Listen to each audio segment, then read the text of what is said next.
Hola, ¿qué tal amigos? ¿Cómo están? Mi nombre es Catherine Yamilet Núñez y bienvenidos a un nuevo video. En esta ocasión vengo a hablarles sobre un tema muy importante, el cual es procesos cognitivos de metacognición, conocimiento, pensamiento y memoria. En primer lugar, vamos a hablar del pensamiento. Desde la perspectiva de algunos autores, entre ellos Piaget, Vygotsky y Ausubel, el pensamiento es fundamental para el desarrollo cognitivo de los seres humanos. Por ello, se concibe como la capacidad que tiene la persona para captar y producir ideas en momentos determinados. Es decir, que cuando queremos anunciar una idea, comenzamos con un pensamiento. Después seleccionamos las palabras y frases para comunicarlas a los demás correctamente. Julio César Arboleda indica lo siguiente. El pensamiento es una función psíquica en virtud de la cual un individuo usa representaciones, estrategias y operaciones frente a situaciones o eventos de orden real, ideal o imaginario. Otras funciones de la dimensión mental son, por ejemplo, la inteligencia, las emociones, la voluntad, la memoria, la atención, la imaginación, la motivación, la cognición y el aprendizaje. Así pensar sería usar la inteligencia, el aprendizaje, la memoria, en fin, la cognición, en la experiencia del mundo. Ahora bien, si profundizamos y analizamos lo mencionado anteriormente por este autor, nos damos cuenta que el ser humano aplica el pensamiento frente a situaciones tanto reales como ficticias. De esta forma, jugar con nuestra mente hasta lograr captar la idea literal y gráfica que se encuentra en nuestro alrededor. Igualmente, es oportuno citar en que en estos tiempos se requiere que potencie el pensamiento eficaz. ¿Pero qué es el pensamiento eficaz? El pensamiento eficaz se refiere a la aplicación competente y estratégica de destrezas, de pensamientos y hábitos de la mente productivos que nos permiten llevar a cabo actos meditados, de pensamiento como tomar decisiones, argumentar y otras acciones analíticas, creativas o críticas. Un ejemplo de esto es cuando estamos frente a una oportunidad laboral, nosotros pensamos del por qué nos conviene aceptar dicho trabajo y en qué me puede ayudar a futuro. Observamos bien los beneficios que éste nos traería al aceptarlo. De esta forma podemos tomar la mejor decisión para nosotros. A continuación voy a hablarles sobre los tipos o clases de pensamientos. En primer lugar tenemos el pensamiento lógico. ¿Y qué es el pensamiento lógico? Es la manera en la cual las personas con especial énfasis, los estudiantes, aprenden a pensar desde edades tempranas o a inicios de la vida escolar, que al ser adecuadamente aplicados desde las aulas permiten llegar a una reflexión significativa. Este tipo de pensamientos se desprende de las distintas relaciones que surgen en el cerebro ante las necesidades de encontrar razonamientos lógicos en el accionar diario, cuyo fin es llegar a la construcción de conocimientos y reflexiones que sirvan a lo largo de la vida. Un ejemplo de lógica es un triángulo tiene tres lados. Nosotros sabemos que un triángulo tiene tres lados, no cuatro. Por lo tanto, nuestro pensamiento va aceptando que esa es una lógica que así va a ser siempre. Como podemos ver en la imagen que les presento a continuación, aquí se presenta un rompecabezas. El cerebro empieza a analizar qué pieza encaja en este lugar que falta. Como vemos, la que él sostiene en la mano encaja perfectamente acá. Entonces su lógica le dice que esa es la que debe de poner acá. Pero si la pieza no encaja, entonces él la retira y lógicamente va a buscar la que exactamente encaje acá. Ahora vamos a hablar sobre el pensamiento abstracto. ¿Qué es el pensamiento abstracto? El pensamiento abstracto se convierte en el reflejo próximo y generalizado de la realidad, convirtiéndose en un proceso mental en el cual se destaca lo principal y el hecho fundamental de una determinada acción o vivencia. Uno de los beneficios de utilizar el pensamiento abstracto para el análisis y síntesis de nuevos aprendizajes es la velocidad con que nuestras capacidades cognitivas operan. Esto debido a que permiten deducir, sintetizar, interpretar y analizar los distintos fenómenos que nos afectan de manera rápida y asociativa. Un ejemplo de pensamiento abstracto son la formulación de hipótesis. Por ejemplo, imagina que has quedado con un amigo para salir a un lugar y éste llega tarde. Le escribes un mensaje y no te contesta. Nuestro pensamiento abstracto va a permitirnos establecer hipótesis sobre qué ha podido suceder. Se le ha olvidado algo y se ha regresado. El autobús se ha atrasado. Hay tráfico. No quiere contestarnos. Le ha surgido algún problema. Todas estas son hipótesis que tú te has planteado sobre por qué tu amigo no ha llegado a tiempo para ir a convivir con él. Otro ejemplo es imaginar a futuro. Por ejemplo, yo desde pequeña imaginaba con ser una maestra de matemáticas y es la carrera que yo estoy estudiando. Puedo imaginar tenerme una familia, tener muchas cosas así y pueden pasar o no pueden pasar, pero lo estamos imaginando a futuro. Ahora vamos a hablar del conocimiento.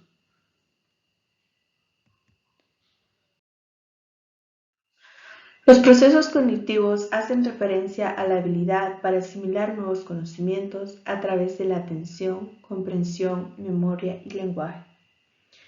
Un ejemplo de esto es, si nosotros observamos en nuestro medio la aplicación de las clases magistrales en las cuales únicamente habla el profesor, convirtiéndose en los estudiantes en simples receptores, pensando erróneamente que mientras más hablen y expliquen un tema, mayor será la capacidad de recepción y comprensión de conocimientos por parte de sus estudiantes.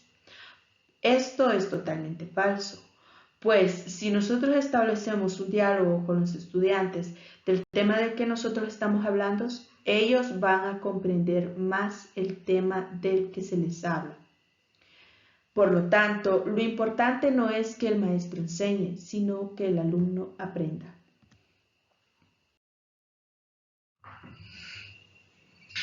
La cognición o las funciones cognitivas son los procesos mentales que nos permiten recibir, procesar y elaborar la información. Este término se relaciona con la práctica educativa, cuando los docentes pensamos y decimos que los estudiantes desarrollen su pensamiento para abstraer aprendizajes. En tal sentido, esta idea es muy utilizada por los docentes, desde las aulas pedagógicas, más aún cuando se está enseñando para la vida. Ejemplos de ello son la capacidad de atención, la posibilidad de percibir más de lo que perciben o de estar mucho más pendientes de los pequeños cambios en el medio ambiente. Esto incluye la concentración, atención selectiva, velocidad de respuesta, etc. Otro ejemplo es la capacidad de abstracción, el talento para construir o interpretar sistemas complejos de signos o de proyecciones mentales y traducirlas a operaciones concretas. Por ejemplo, orientación espacial, imaginación, razonamiento aritmético, etc. Además, la conexión permite al sujeto que tenga un papel activo en los procesos de interacción, percepción y comprensión del entorno, lo que le permite desenvolverse en el mundo que lo rodea. Es decir, estos procesos cognitivos, al ser muy bien aplicados desde contextos de aprendizajes que inicialmente construyen las aulas de clases, serán para el ser humano más eficaz incorporar el conocimiento de una forma significativa, y esto a la vez estará relacionado a la inteligencia, atención, memoria y lenguaje para posteriormente aplicarlos en la solución de problemas de la vida. Ahora vamos a hablar sobre las teorías cognitivas. Los aportes de Piaget. Piaget investigó el desarrollo cognitivo de los niños en un intento de explicar la cognición humana y, en particular, la formación de conocimiento científico. Se interesó principalmente por la esfera de la inteligencia, que entendía como un proceso activo y organizado. La adaptación se produce por medio de dos mecanismos: asimilación y acomodación. Por ejemplo, una función fundamental de la materia viviente es la alimentación, para poder incorporar a nuestro organismo los nutrientes de las sustancias que tomamos del medio. Debemos transformarlas, o sea, digerirlas, hasta que pierdan su identidad original y se conviertan en parte de nosotros. Para Piaget, la asimilación intelectual no es diferente de la asimilación biológica. En ambos casos, el proceso consiste en amoldar mutuamente un hecho de la realidad y patrón de la estructura en desarrollo del sujeto. Como el ejemplo que mencionaba anteriormente, cuando nosotros comemos, digerimos la comida, entonces esta ya no es comida en sí, sino que es algo parte de nosotros. Lo que Piaget denomina esquemas son estructuras cognitivas que hacen referencia a secuencias de acciones. Los esquemas son dinámicos, flexibles y generan nuevas estructuras para adecuarse a la realidad. Pueden ser muy simples como mamar o mirar, o muy complejos como ciertas estrategias de resolución de problemas.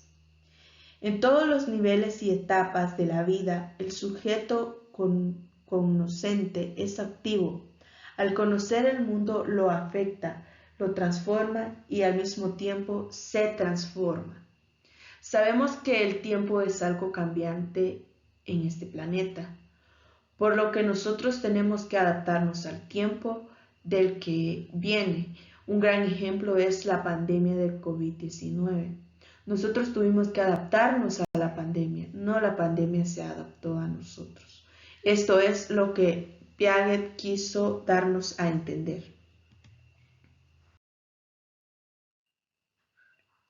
Ahora vamos a ver lo que son los aportes de Vygotsky, que son 4.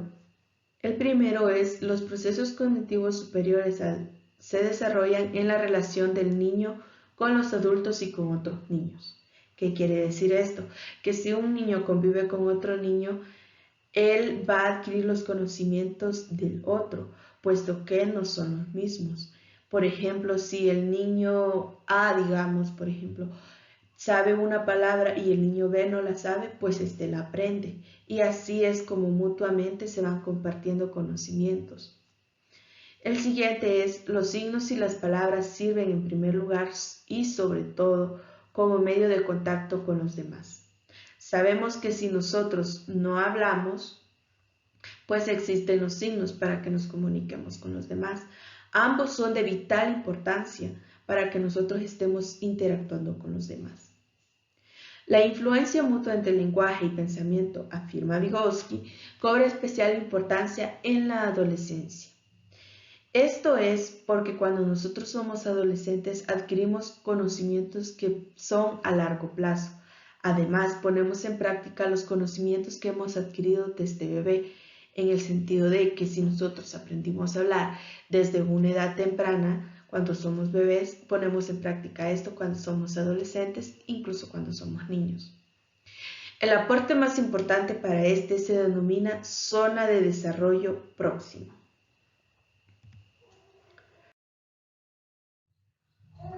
Ahora vamos a hablar sobre los aportes de David Ausberg.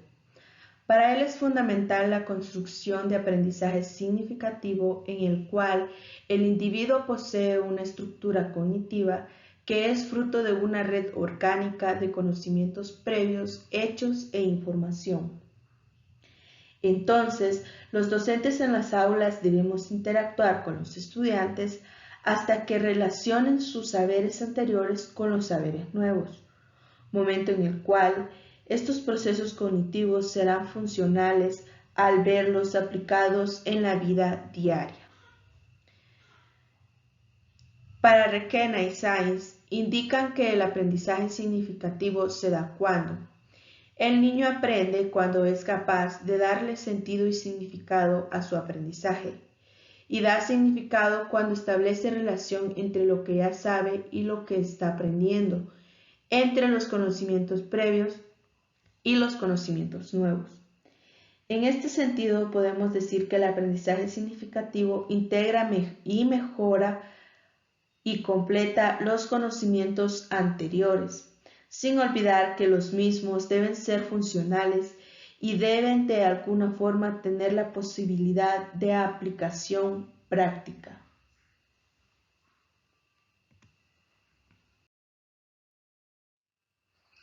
Ahora veremos los aportes de J. Brunner. Para Ferreira y Pedrazzi, el aprendizaje por descubrimiento se da cuando, al considerar que la escuela es el espacio para el descubrimiento, determina que la labor del docente es presentar situaciones, problemas, para que ellos descubran por sí mismos. La estrategia de aprendizaje por descubrimiento trata de enseñar al educando la manera de aprender. Como podemos ver en la imagen que se presenta, los niños están haciendo una observación, ya sea de un objeto inmóvil o uno móvil, o sea, una hormiga. Ellos van a aprender cómo es el proceso de estos y así ellos van a ampliar su aprendizaje aplicando el método de investigación. Ahora vamos a hablar de la metacognición. Se denomina la metacognición a la conciencia que una persona tiene acerca de sus procesos y estados cognitivos. La metacognición se divide en subprocesos, por ejemplo, metaatención, la cual se refiere a la conciencia que tiene la persona de los procesos que ella usa para la captación de información, y la metamemoria, que se refiere tanto a los conocimientos que ya tiene un sujeto de los procesos que él implica en el recuerdo de la información, como a la información que tiene almacenada en la memoria, es decir, la conciencia de lo que conoce y de lo que no conoce. La capacidad metacognitiva es el atributo del pensamiento humano que vincula con la habilidad que tiene una persona para conocer lo que conoce, planificar estrategias para procesar información, tener conciencia de sus propios pensamientos durante el acto de solución de problemas, para reflexionar acerca de y evaluar la productividad de su propio funcionamiento intelectual. Ahora vamos a hablar de la memoria. La memoria es un proceso psicológico que posibilita el almacenaje, la codificación y el registro de la información con la particularidad de que puede ser evocada o recuperada para ejecutar una acción posterior, dar respuesta, etc. La memoria viene siendo como lo que nosotros conocemos como una memoria USB, pues ahí se almacena información que tarde o temprano nos puede funcionar o servir para algo que nos esté pasando o que se nos esté pidiendo. La memoria no es una capacidad única, sino que podemos hablar de un conjunto de procesos que ocurren a partir de la percepción de la información, sea consciente o inconscientemente. Codificación. Como requisito previo al almacenamiento, que consiste en organizar la información de forma que se le pueda dar un significado para poder recordarla. Ejemplo de ello es anotar las ideas principales de un texto y utilizar imágenes mentales, entre otras. De esta forma, si nosotros olvidamos de lo que se habló en un tema anterior, podemos revisar lo que hemos anotado para poder recordarlo. Almacenamiento, mediante el cual se retiene la información codificada por un tiempo determinado. Si nosotros recibimos un tema, por ejemplo, funciones, lo vamos a almacenar en nuestra cabeza solo por un tiempo, debido a que seguiremos viendo otros temas, pero ahí podemos usar lo que es la codificación, que se las mencionamos anteriormente. Recuperación consiste en localizar una información concentrada de entre toda la almacenada. Con solo ver una palabra de algún otro tema, nosotros vamos a recordar que esa palabra la vimos en otro tema anterior. Bien, ahora vamos a hablar sobre la memoria sensorial. Es el almacén de registro de las sensaciones durante un periodo muy breve para posteriormente ser transferidas a la memoria a corto plazo o desaparecer. Por ejemplo, si nosotros degustamos alguna comida, si nosotros la olemos o incluso si nosotros vemos algo, pero si ya no lo volvemos a ver, eso va a ser olvidado entre poco tiempo. El tipo de información almacenado en la memoria sensorial es muy elemental y está fuera del control voluntario y conciencia por parte del sujeto. Equivaldría a una especie de instantánea de las sensaciones a las que estamos sometidos en un momento dado, como pues estaba hablando la sensación del gusto, el olfato y el tacto, aunque nosotros no queramos hacerlo voluntariamente, pues nuestro cuerpo siempre va a adquirir información de las cosas por medio de estos. La memoria a corto plazo.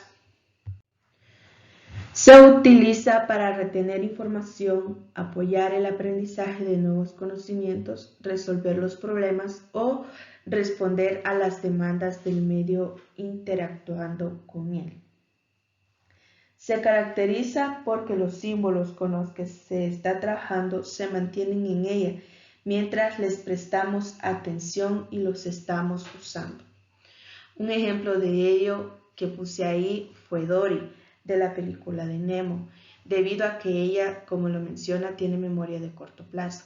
Vemos que mientras se le está hablando y comentando sobre un tema, ella lo recuerda, pero si este tema se les deja de decir, ella lo olvida totalmente o recuerda unas que otras palabras. Y por último tenemos lo que es la memoria a largo plazo. Es el almacén caracterizado por tener una enorme cantidad de información, o sea, esta información es ilimitada durante mucho tiempo, posiblemente indefinido, o sea, nunca se nos va a olvidar. Se caracteriza por tener una forma de almacenar muy flexible y que puede utilizar imágenes sensoriales, aunque preferentemente codifica en forma de memoria semántica. Se supone que la información que trasvasa paulatinamente a códigos cada vez más elaborados y profundos. Según los investigadores, las imágenes sensoriales se utilizarían para la información sobre objetos y la codificación semántica de las ideas en el lenguaje.